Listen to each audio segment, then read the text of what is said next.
que dá para pensar dessa forma, mas tratando de Brasil é complicado, porque qualquer coisa que fosse ali cair para a Colômbia ou cair para o Chile jogando em casa, também seria uma mancha muito grande. Talvez não tão marcante como o 7-1, mas também seria, digamos assim, aquele ciclo, aquela crise, né, que poderia se instalar na seleção brasileira.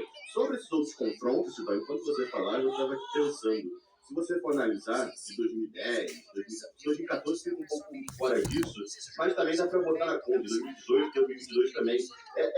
São sempre detalhes, Cidão, digamos assim. É óbvio que em 2014 dá para ver que foram 7 detalhes, né? Mas a gente sempre fala que a seleção brasileira foi eliminada por detalhes, porque uma bola não entrou, porque uma finalização não foi defendida, porque o pênalti não foi defendido, enfim.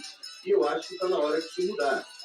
O Danilo, Cidão, ele deu uma entrevista há pouco tempo atrás, no dia 17/6, falando que a seleção brasileira não tem a maturidade de uma França e Argentina. E eu concordo com ele, eu acho que esse é o ponto que a seleção brasileira, Cidão, tem que evoluir nessa Copa do Mundo, principalmente esse confronto de hoje contra a equipe do Japão e no decorrer da competição, caso na próxima fase, se a gente se classificar hoje, a gente conseguir enfrentar uma seleção da Noruega, uma seleção da Costa do Marfim, a gente tem que ter essa maturidade, Cidão, de entender o jogo, entender o que pede uma Copa do Mundo, e eu acho que tem faltado para a seleção brasileira e para os seus comandantes. Em 2020 e 2018, a gente pode citar uma demora do Tite para poder entender que o time não estava funcionando e fazer as mudanças necessárias. Então, eu acrescento essa questão aos detalhes de uma Copa do Mundo, mas também a falta de maturidade. Em 2022, após esses erros, a gente pensou que a comissão técnica do Tite e os jogadores poderiam vir para um ciclo mais sólido, Sidão, exatamente por isso, por ter aprendido com os erros da última Copa e por talvez chegar nessa fase mais madura, mas não foi isso que aconteceu. Naquela partida contra a Croácia, o Brasil não fez uma grande partida. Eu acho que ali o meio-campo croata, com Kovacic, Brozovic e Modric, conseguiram controlar muito bem a seleção brasileira. E eu acho que foi mais um erro do Tite em relação a isso. E na reta final, não vou nem culpar só o Fred, mas o jeito que o Brasil se portou naquela reta final, talvez se fosse uma seleção um pouco mais madura, uma seleção que tivesse, digamos assim, no seu máximo nível de concentração, Sidão, não teria acontecido. Você teria conduzido de forma melhor a partida, você teria jogado de forma mais inteligente, você teria evitado subir, enfim. Eu acredito nisso, que o futebol você ganha nos detalhes. Nos últimos anos, a seleção brasileira, até por falta de preparação, por falta de maturidade, como falou o Danilo, que é um dos capitães dessa seleção, Sidão, eu acho que é um fator primordial. E agora eu espero que com o Carlo Ancelotti, apesar de ser um trabalho mais curto, mas por ser um cara extremamente experiente, e até mesmo, como você falou, por não ter tido uma renovação do jeito que a gente esperava para essa Copa do Mundo, eu espero que depois daquela entrevista, até mesmo ali com conversas internas, em papos entre os jogadores, eles tenham feito mecanismo para criar essa caixa, para criar essa maturidade, para que dessa vez, Sidão, caso os detalhes se apresentem na partida, o Brasil esteja mais preparado para que esses detalhes fiquem ao nosso lado, ao nosso favor, para a gente buscar essa classificação, Sidão. É o que a gente espera, né? Que esse detalhe que está faltando possa ser ajeitado e que seja a favor da seleção brasileira. Porque muitas vezes nessas eliminatórias, né, na fase mata-mata da Copa, a nossa seleção tem dado alguns moles, né? E o adversário tem conseguido sobressair. A verdade é que o Brasil é favorito contra o Japão. O Japão é uma seleção que busca, né, avançar de uma primeira fase mata-mata pela primeira vez.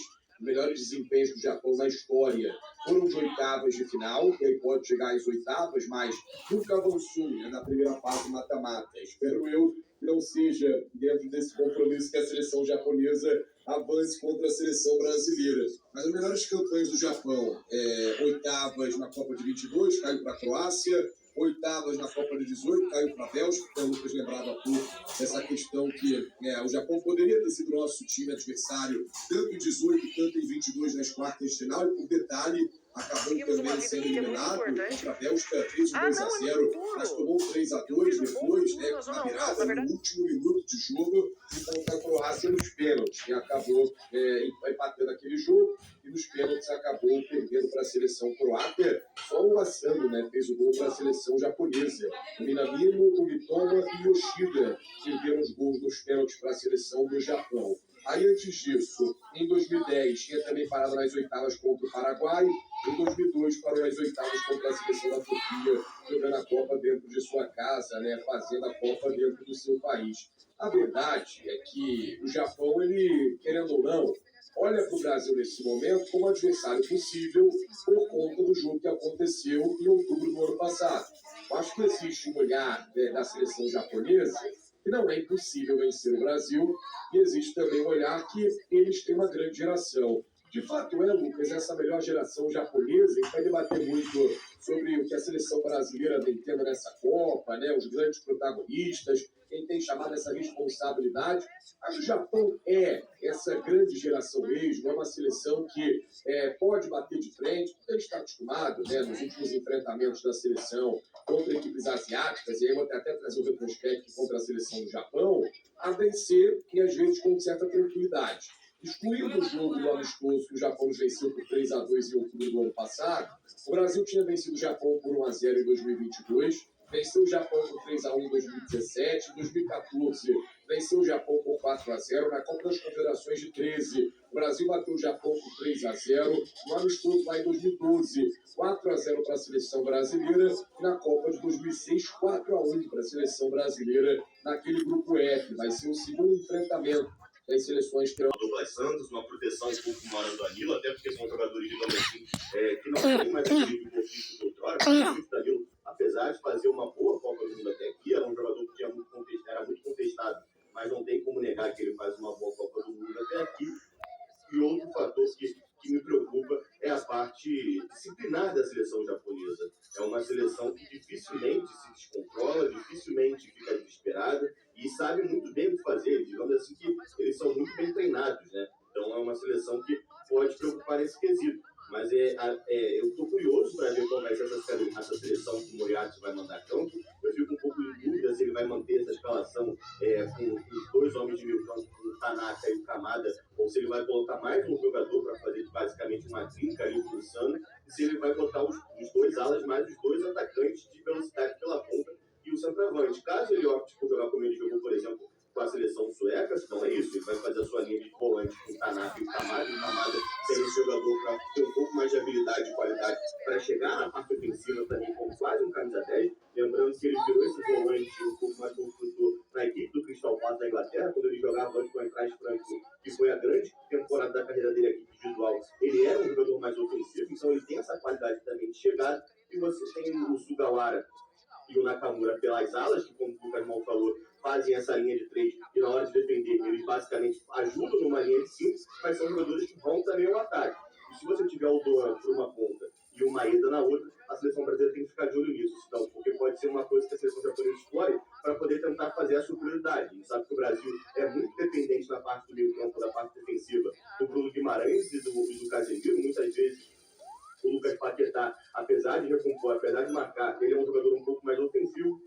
Então acredito que Bruno Guimarães, Casemiro e Paquetá vão ser fundamentais ali na recomposição, então, para evitar que a seleção brasileira fique nessa situação de inferioridade quando o Japão tiver a posse de bola e tentar jogar pelas laterais. Cidão.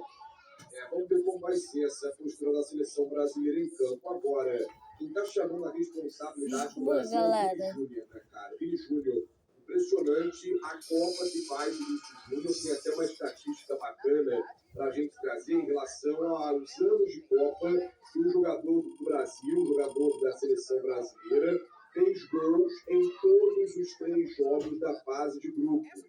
Quando isso aconteceu, a seleção brasileira levantou a taça, né? A seleção do Brasil conseguiu levantar o título. Quem sabe, né? Com o Vini Júnior, que marcou gol contra o Marrocos, marcou gol contra o Haiti, marcou gol também contra a Escócia, possa levar a seleção brasileira em busca dessa 6ª estrela, em busca do hexacampeonato. Todos os jogos da fase de grupos, né, a gente teve o Vini Júnior marcando dentro dessa temporada de 2026, e ele tem chamado, né, essa responsabilidade, tem chamado o protagonismo, e ele valou o feito de alguns campeões mundiais, como, por exemplo,